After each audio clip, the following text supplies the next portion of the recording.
नमस्ते दोस्तों। Global politics की दुनिया में एक बहुत बड़ा भूचाल आया है। जब पूरी दुनिया को लग रहा था कि इंडिया धीरे धीरे वेस्ट की तरफ झुक रहा है, तभी न्यू दिल्ली ने एक ऐसा मास्टर स्ट्रोक खेला है जिसने वॉशिंगटन से लेकर इस्लामाबाद तक सबको हैरान कर दिया है। We are talking about the RELOS agreement. जी हाँ, reciprocal exchange of logistic support. ये सिर्फ एक कागज का टुकड़ा नहीं है, बल्कि इंडिया और रशिया की दोस्ती का नया आयन क्लैड चैप्टर है। आज के इस वीडियो में हम डीप डाइव करेंगे कि कैसे अमेरिका की अनरिलायबल पॉलिसीज, डोनाल्ड ट्रंप का पाकिस्तान की तरफ बढ़ता प्रेम और ईरान वॉर में यूएस का अपने ही दोस्तों जापान और साउथ कोरिया को धोखा देना इंडिया को वापस मॉस्को के करीब ले आया है। सबसे पहले समझते हैं कि ये रीलॉस भला क्या है। टेक्निकल टर्म्स में कहें तो it is a military logistics pact, लेकिन ये अमेरिका के लेमोआ से कहीं ज्यादा पावरफुल है। Troop stationing. रीलॉस के तहत इंडिया और रशिया एक दूसरे की टेरिटरी पर 3000 मिलिट्री पर्सनेल तक स्टेशन कर सकते हैं। सोचिए, इंडियन सोल्जर्स रशियन बेसिस पर और रशियन स्पेशलिस्ट्स इंडियन बेसिस पर। ये इंटर ऑपरेबिलिटी का नेक्स्ट लेवल है।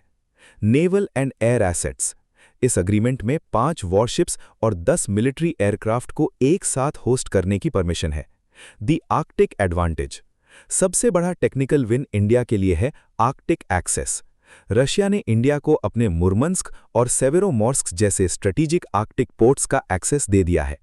फ्यूचर में जब ग्लोबल वार्मिंग की वजह से नई शिपिंग लेन्स खुलेंगी, इंडिया वहां पहले से मौजूद होगा।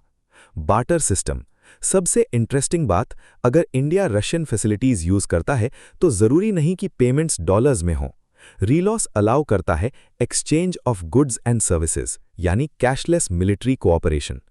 अब बात करते हैं कि इंडिया ने ये कदम क्यों उठाया। Donald Trump.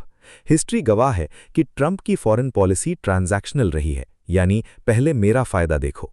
2024 के इलेक्शंस के बाद ट्रंप एडमिनिस्ट्रेशन ने फिर से पाकिस्तान के साथ प्यार बढ़ाना शुरू कर दिया है।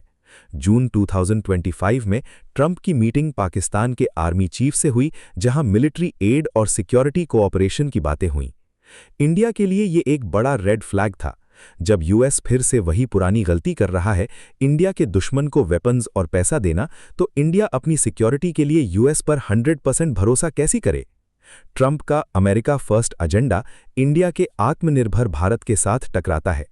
ट्रेड टैरिफ्स और H-1B वीजा इश्यूज ने पहले ही खटास पैदा कर दी थी, लेकिन पाकिस्तान के साथ बढ़ती नज़दीकियां फाइनल स्ट्रॉ साबित हो रही हैं। दोस्तों, असली आंखें खुलने वाला मोमेंट था ईरान वॉर।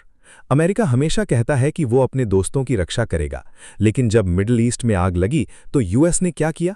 अमेरिका ने साउथ कोरिया और जापान से अपने डिफेंस एसेट्स वापस मंगवा लिए। रिपोर्ट्स के मुताबिक यूएस ने साउथ कोरिया से थार्ड मिसाइल सिस्टम्स और पेट्रियट बैटरीज निकालकर मिडिल ईस्ट भेज दी ताकि अपनी बेस बचा सके। साउथ कोरिया और जापान, जो यूएस के सबसे बड़े एलाइज हैं, वो रातों रात अनप्रोटेक्टेड फील करने लगे। इंडिया ने ये सब देखा और एक लेसन सीखा। In times of real war, the US will prioritize itself over its allies. अगर यूएस जापान और साउथ कोरिया को बीच रस्ते छोड़ सकता है, तो इंडिया तो अभी तक सिर्फ एक पार्टनर है, एलाई भी नहीं। इसी अनरिलायबिलिटी की वजह से इंडिया वापस मॉस्को की तरफ मुड़ा है। 60-70% लेगेसी सिस्टम्स। हमारा ज्यादातर हार्डवेयर, चाहे वो T-90 टैंक्स हों या S-400, रशियन ओरिजिन का है। इनकी मेंटेनेंस के लिए रशिया के साथ रीलॉस जैसा अग्रीमेंट होना कंपलसरी था। No strings attached. रशिया ने कभी इंडिया को सैंक्शंस की धमकी नहीं दी, unlike the US and CAATSA. Technology transfer. US सिर्फ वेपन्स बेचता है, लेकिन रशिया टेक्नोलॉजी शेयर करता है। ब्रह्मोस इसका जीता जागता उदाहरण है। तो दोस्तों, कंक्लूजन साफ है, इंडिया अब किसी एक ब्लॉक का हिस्सा नहीं रहना चाहता। रीलॉस साइन करके इंडिया ने वॉशिंगटन को मैसेज दे दिया है कि हम स्ट्रेटेजिक ऑटोनॉमी में बिलीव करते हैं। अगर यूएस पाकिस्तान को सपोर्ट करेगा या अपने एशियन एलाइज को धोखा देगा, तो इंडिया अपने पुराने दोस्त रशिया के साथ खड़ा होने में जरा भी नहीं हिचकिचाएगा। जियोपॉलिटिक्स में कोई परमानेंट दोस्त नहीं होता, सिर्फ परमानेंट इंटरेस्ट्स होते हैं, और आज इंडिया का इंटरेस्ट रशिया के साथ रीलॉस साइन करने में है। आपको क्या लगता है, क्या इंडिया को अमेरिका पर भरोसा करना चाहिए या रशिया ही हमारा ऑल वेदर फ्रेंड है? कमेंट सेक्शन में जरूर बताएं। Don't forget to like, share and subscribe for more deep geopolitical analysis. जय हिंद।